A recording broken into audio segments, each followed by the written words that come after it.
Color edging.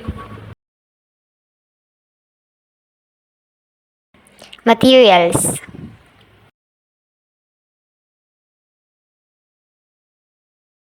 Oil side paint, plastic cup,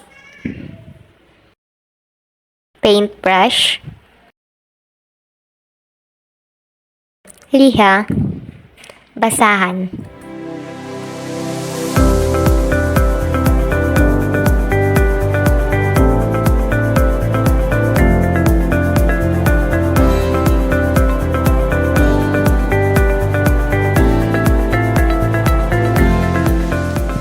Step 1.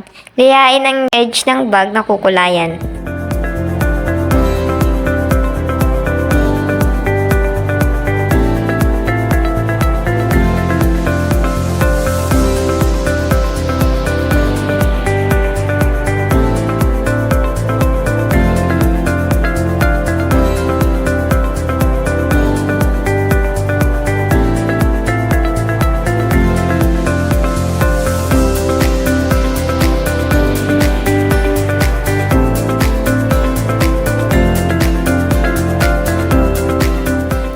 Step 2.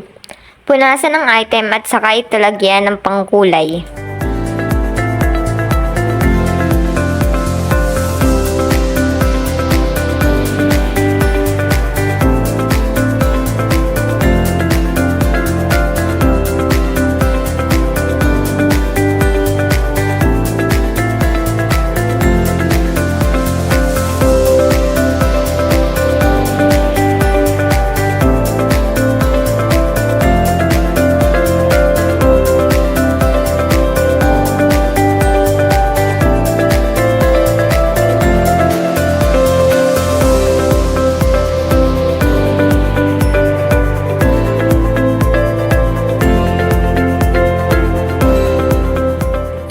Step 3. Alisin ang mga lumagpas na kulay sa item at saka ito patuyuin.